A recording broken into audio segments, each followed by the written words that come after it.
Here is the lay of the land. I have a basic spreadsheet that shows all of my debts. When it comes to my credit cards, my number one priority, I have a total of about 47,000. Unfortunately, it is about 50,000 already. Um, I also have student loan debts at around $80,000 or so, and IRS tax bill at around 17,000. So between my student loans and the taxman, it's about 108,000. Ouch, ouch. And my Capital One auto loan is around 37,000. Um, I just bought this car. So for for credit card debt, I have all of my credit cards lined up. Some of them are 0%, but I don't know for how long. I think here in a few months, almost all of them are going to be in this high interest rate of about 26, 20 to 27% in the case of some of these cards. My number one priority is cutting down on this credit card debt. It is absolutely my everything that I'm going to be doing in the next few weeks will be so that I can focus on reducing this debt. The rest of the debt is also a priority, but nothing like, of course, these credit card debts that are really eating into my bottom line, right? There is a cost to instant gratification, and this is it right here. I do have a video where I share specifically how I got into credit card debt and why I do not necessarily regret it, but I am committed to fixing that.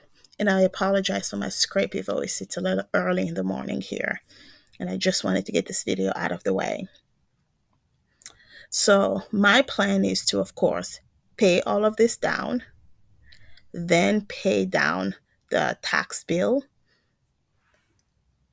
actually, then pay down my car, and then eventually the tax bill. Note that on this debt, I do not have my home mortgages because I do consider those to not necessarily be debt. I consider them to be income, an investment.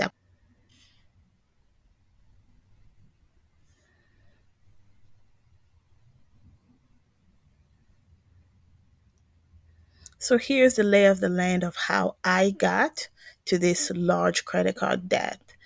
And so starting in 2015 all the way to 2022, a span of about 7 years, I've had four job changes. I've purchased three homes.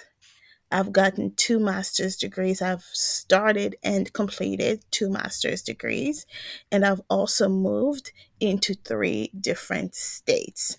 As I moved from state to state, I saw I moved from a good or decent cost of living state like Texas to Colorado, which was a high cost of living state, and then in California, which is one of the most expensive states to live in. And what you see here is that my expenses are also increasing accordingly. However, this can also be a little bit misleading because with each job change, I got a significant increase in salary, but I also, with my most current job, I have a significant increase in monthly expenses because in sales, I entertain a lot of customers and a lot of that come out of my pocket first and then I have to expense it out to the company. So I will be talking more about this strategy of how I am dividing my my work expenses away from my own personal expenses. I do have two master's degrees that did help me go from a mid range income to a high income bracket. And I'll be sharing that journey as well. And with my three homes, home one and home two were both purchased in Texas. That I have seen a significant increase in appreciation. Um, and I've also seen a significant increase in the cash flow that I get from the rental income as well. Home number three, I just purchased last year. It underwent a huge remodel. That's why you see this expense. So, this is an overview that explains how I got to accumulate all of, especially the credit card debt that I have. And it's important to keep in mind that I did not get this money by overspending on shoes and purses. I have spent some on that as well, but most of my expenses did come from buying, from putting it into renovating my houses or building certain income. So here is my income over time. Earlier, I showed you the spending over time. Here's the income over time.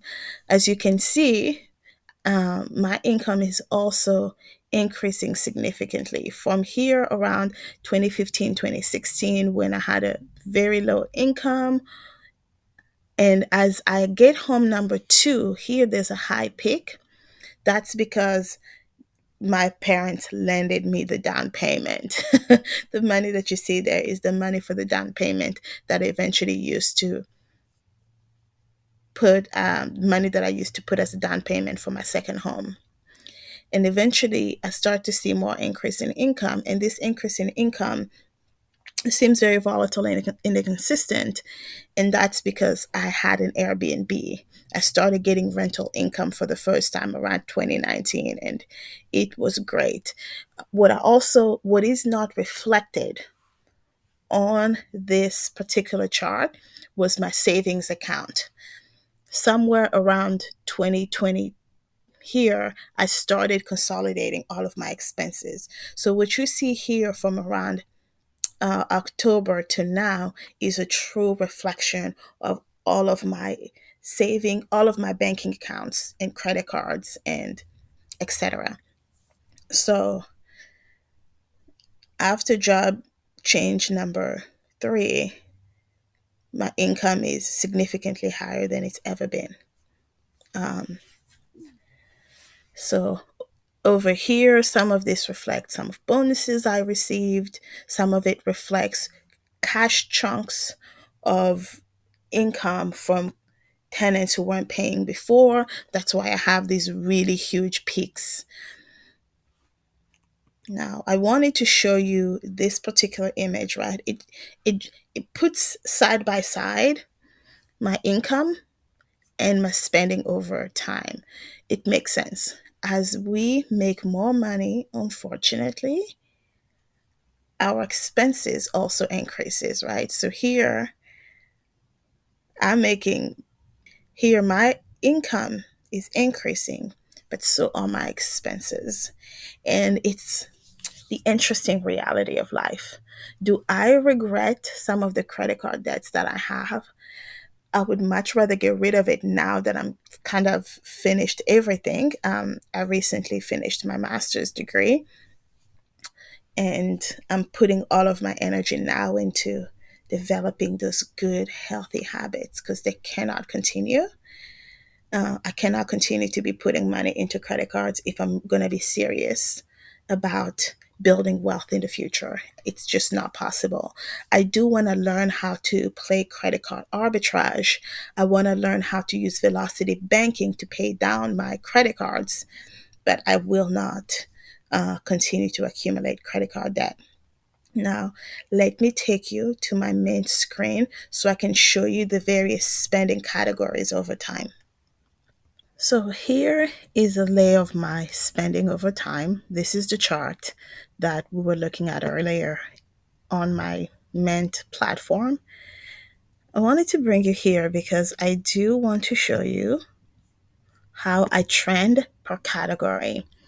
This is an important thing to be able to show how over time spending is changing, but what categories am I spending the most in? And to also break down a little bit of why. Home is my biggest spending category. I have, in a period of 7 years, spent about 290,000 on homes. However, I also now have about 1.4 to 1.5 million dollars, depending on market fluctuation. I can say that I'm comfortably at 1.5 million dollars in real estate. So money well spent, in my opinion. Business services. Along the way, I have built many different businesses. Some have been more or less successful. And some of this business services expense also went into buying furniture so I can build an Airbnb. And recently, two of my units are short term rental units. They're not Airbnbs, but they're also not long term rentals. Some, but it's fully furnished. So I bring in more in rental income. It's a little bit more work on a monthly basis, but I also bring more in income. I started a uh, clothing reselling business venture that played an important role in helping to reduce my taxes last year. I also started two blogs. I have two solid blogs that I'm hoping to start using in the future for affiliate marketing, etc. So these business services, I never really fully paid attention to it, but they have been really good in helping teach me some important habits. And I'm hoping that now that I don't have school and have more time to focus on building a business, that I can truly start to bring more income, real income from these businesses as opposed to just my rental income. So my business services was about 12% of my spending. My home expenses overall, between mortgage, rent, etc., uh, re you know mortgage expenses, fixing up, remodeling, was about 50%. And the next expense is food and dining. I'm not trying to look at that. Let's go back to whence we came from. Oh, back to my spending. So my next big spending is 8% on food and dining. This is an interesting one, actually. Let's do click on this. So if you look at food and dining here, groceries is 37%, restaurants is 16,000. I am more than positive that most of this restaurant, fast food, not food and dining, coffee, all of this came this year because my company subsidizes these expenses. So I think it would have actually been lower. After that, I have shopping. Oh, Lordy.